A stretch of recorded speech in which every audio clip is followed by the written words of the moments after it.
तो गाइस पिछले पार्ट में मैंने आपको दिखाया था कि हमारे साथ होने वाला है यहाँ पर दिल्ली में स्कैम। तो मैं गाइस अभी बस उसी मतलब पार्ट को कंटिन्यू कर रहा हूँ। तो मैंने पूरी लॉन्ग वीडियो बनाई है। तो गाइस आपने जिसने मेरे पिछले 2 पार्ट नहीं देखे तो चैनल पर जाकर जरूर से देखिए। और मैं आपको पूरी अपनी स्टोरी बताने वाला हूँ कि कैसे हमारे साथ क्या हुआ Delhi new Delhi railway station पर। वो देख सकते हैं गाइस, मैं आपको सामने एक बार ना प्लेटफॉर्म भी दिखा देता हूँ। वो देखिए कितने सारे प्लेटफॉर्म्स हैं और ज़्यादातर यहीं पे ही, जिसको नहीं पता तो उसके साथ तो खैर स्कैम ही हो जाता होगा। बाकी मैं आपको स्कैम का पूरा एक बारी मैं अच्छे से एक बारी आपको बता देता हूँ। तो गाइस क्या सीन है मैं आपको एक बार पूरा दिखाता हूँ। तो गाइस ये रहे मेरे पापा जी और ये बैग को कर रहे हैं सिलाई, क्योंकि उस स्कैमर ने हमारा जो बैग है उसको फाड़ दिया था। तो गाइस मैं आपको शुरू से कहानी बताता हूँ। तो हम बैठे हुए थे बाहर, मतलब ट्रेन के बाहर प्लेटफॉर्म पर। तो एक आया बैग ठीक करने वाला। तो गाइस हमने उसको बोला हमारी एक चैन है ना ये टूट रही है। तो उसने वो चैन नहीं बदल दी। तो उस चैन की उसने पता कितने 100 रुपये मांगे गाइस इस चैन पे लगाने के, और वो यहीं प्लेटफॉर्म पर ही बैठे होते हैं। तो हमने उसको बोला भाई ये चैन तो तूने लगाई है, ये तो हम अपने वहाँ जाम रहते हैं गलानौर में, तो हम वहाँ 20-30 रुपये में तेरे से भी ज़्यादा मजबूत चैन लगा कर दे। वो माना नहीं, वो कहा भाई मैं 100 रुपये लूँगा।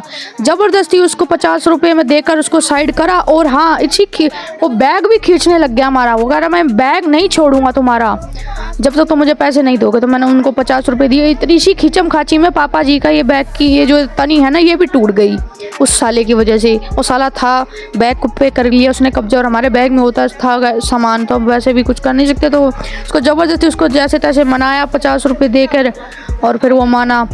ये चैन लगाने के कौन लेता है बताओ इतने पैसे? ये नकली सी 10 रुपए की चैन नहीं है, 5-10 की चैन, उसके इसने 100 रुपये मांग लिए। उसको ज़बरदस्ती 50 रुपये में टिकाया। तो गाइस अगर आप लोग खास इस चीज़ का ध्यान रखना कि आप अगर कभी दिल्ली आओ, अगर आपका कुछ बैग में कुछ भी दिक्कत हो जाए तो इनसे मतलब कोई सा भी हो, ज़रूरी नहीं है कि बैग चप्पल वाले जितने भी ये घूमते हैं ना फेरी वाले, ये ज़्यादातर जितने भी मतलब ये फेरी वाले हैं ना, तो ये आपको भोले भाले लगेंगे। और अगर आपसे इनसे रेट पूछोगे हाँ भाई हम 10-20 में ही कर देंगे, आप दिखाओ तो सही। हमने कहा भाई चलो कर देगा, ज़्यादा से ज़्यादा कितना ही ले लेगा, लेकिन उसने मांगे 100 रुपये। और जब हमने उसको नहीं माना तो बैग उसने पकड़ लिया टाइट। तो हमने खींचम खाची में तनी भी टूट गई बैग की हमारी। तो उसको 50 रुपये देकर साइड करा। तो आप इस चीज़ का खास ध्यान रखना। तो शुक्र है हमारे बैग में मतलब सुई धागा था, हमने लेके रखा हुआ था। तो पापा उसी की बस बैग की सिलाई ही कर रहे हैं। और वैसे भी हमारी मतलब ये ट्रेन लगभग अभी चल ही चुकी है। अभी तो देखो खैर खाली पड़ी है, लेकिन जैसे ही स्कूर बस्ती का रेलवे स्टेशन आएगा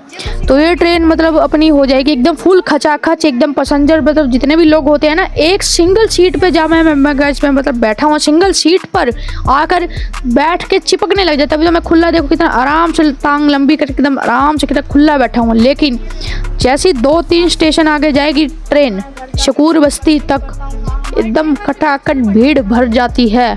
और आगे होते हैं इस ट्रेन में लेडीज डब्बे, और जहाँ हम जिस जगह पे बैठे हुए हैं ये पिछला है जेंट्स वाला एरिया सारा। तो गाइस हमारी ट्रेन भी मतलब अब स्टेशन से निकल ही चुकी है, मतलब चल चुकी है। तो गाइस मैं आपको एक और स्कैम बताना चाहूँगा। तो गाइस एक स्कैम और, आप कभी भी दिल्ली आए और खिड़की के पास अगर बैठे हो ट्रेन की खिड़की के पास, तो जो अपना फ़ोन है उसको फ़ोन को अपनी खिड़की से दूर रख कर बैठना। मतलब आपको अगर पता ही होगा, वैसे जिनको नहीं पता मैं बता देता हूँ।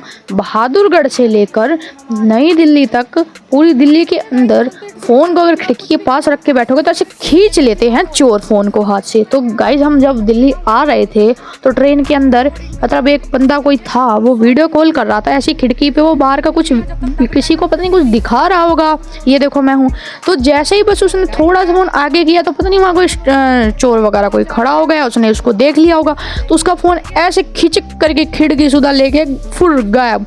तो उसके पीछे गया तो वो तो उसको मिलेगा नहीं, तो अब वो अगला बेचारा खाएगा धक्के। तो ऐसे ही गाइस हमारे साथ एक तगड़ा सीन भी होगा था। तो पापा जी के साथ मतलब हुआ था यहाँ पर दिल्ली में ही। मतलब हम मतलब ट्रैवल कर रहे थे, दिल्ली की जो बसें होती है ना, ये जो दिल्ली की जो भी एक गवर्नमेंट ने चला रखी है, तो इस बस में भी होते हैं गाइस चोर।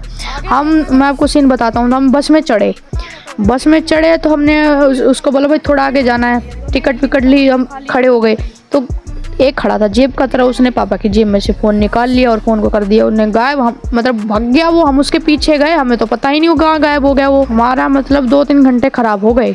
अगर हम कंप्लेन भी करें तो आपको तो पता ही है गाइस इंडिया में ये क्या सीन चल रहा है। कंप्लेन करें क्या चांस है कि हमारे को हमारा फ़ोन मिलेगा, तो कंप्लेन करने का भी कोई फ़ायदा ही नहीं हुआ। और ये जो हमारे साथ ही जो घटना घटी थी, इस घटना को 2 साल हो चुके हैं और हम मतलब दिल्ली में ट्रैवल कर रहे थे बस में, और हमारा मतलब फ़ोन तो गया, पापा जी की जेब में से निकल गया, लेकिन फिर पापा जी ने नया फ़ोन मतलब लिया और नई उसी सिम को मतलब दोबारा निकलवाया और सब कुछ दोबारा रिकवर करा जैसे तैसे करके।